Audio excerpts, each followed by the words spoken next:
Врата Анненербе. Часть 1. Тибетская экспедиция.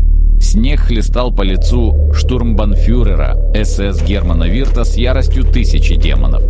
Тибетское Нагорье встречало экспедицию Анненербе так, словно сама земля восставала против вторжения. Но Вирт не был обычным офицером. Он был одним из тех, кто верил, что древние тайны мира принадлежат тем, кто достаточно смел, чтобы их забрать.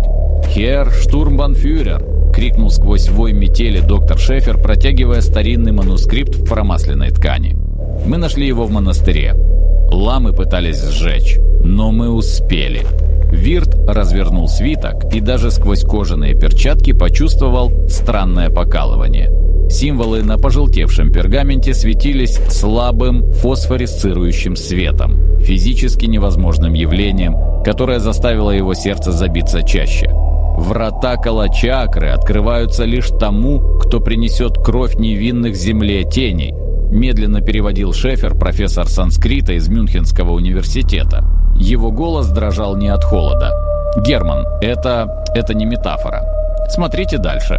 Карта. Детальная с координатами, которые вели в самое сердце запретной зоны Тибета, в долину, которую местные называли Шамбалой мертвых. Место, куда не ходили даже монахи». Вирт сжал свиток. 16 месяцев экспедиции, 14 погибших солдат, бесчисленные мили через непроходимые горы. И вот оно.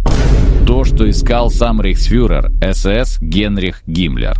То, что могло изменить ход войны. «Собирайте людей», — приказал Вирт. «Выдвигаемся на рассвете». Долина появилась на 3-й день пути, когда солнце стояло в зените. Но солнечный свет почему-то не достигал дна ущелья. Там клубилась плотная, неестественно черная тьма, словно сама ночь сочилась из трещины в земле. «Майн Гот!» – прошептал кто-то из солдат. В центре долины возвышалась структура, которой не было ни на одной карте. Черный обелиск высотой с 10-этажный дом, покрытый вязью символов, от которых рябило в глазах. Вокруг него, как спицы колеса, расходились каменные арки, а земля между ними была выжжена до черноты и покрыта странными кристаллами, переливающимися всеми цветами спектра. «Это же свастика!» – пробормотал Шефер, указывая на расположение арок. «Древнейший символ, но развернутый, наоборот». Вирт достал из кармана компас. Стрелка вращалась бешено, не в силах найти север.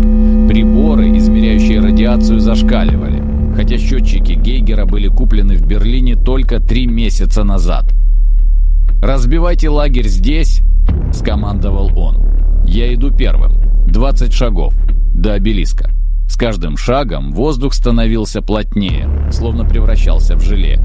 Вирт чувствовал, как волосы на руках встают дыбом от статического электричества.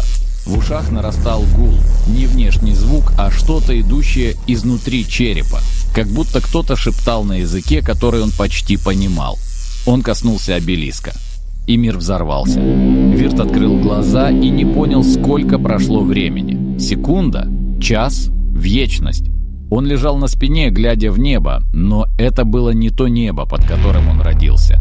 Оно медленно пульсировало, словно живое сердце, и по нему плыли не облака, а вещи. Формы, которые его мозг отказывался интерпретировать. Геометрии, от которых начинались судороги в глазах. «Штурмбанфюрер». Шефер склонился над ним, лицо профессора было белее снега. «Вы в порядке?» Вы кричали 3 минуты подряд, и мы не могли до вас дотронуться. Вокруг вас было поле. Какой-то барьер». Вирт сел, его руки дрожали. Правая ладонь, коснувшаяся обелиска, теперь была покрыта теми же символами, что и камень, но они не были вытатуированы. Они светились изнутри кожи, пульсируя в такт его сердцебиению. «Я видел», — прохрипел он, — «я видел другую сторону». «Какую сторону?» «Мир за миром, реальность за реальностью». Вирт поднялся на ноги, чувствуя, как по венам течет что-то холодное и чужое. «Шефер, мы нашли не просто артефакт, мы нашли дверь, и она открыта». Солдаты молчали, но их взгляды говорили громче слов. Страх, благоговение и что-то темное, жадность к запретному знанию, которая горела в глазах каждого члена экспедиции Аненербе. Вирт подошел к обелиску снова. Теперь он понимал узор, видел логику в хаосе символов и знал, что нужно делать. «Принесите пленников», — произнес он тихо. «Херр штурмбанфюрер?» — переспросил лейтенант Краузе. «Тибетцев, которых мы взяли у монастыря». Вирт развернулся, и Шефер отшатнулся, увидев его глаза. Радужка теперь была испещрена золотыми искрами, как звездное небо. Карта была права. Врата открываются кровью. И сегодня мы перешагнем порог, который человечество искало тысячелетиями. Крики пленников эхом разнеслись по долине, а символы на обелиске разгорались все ярче.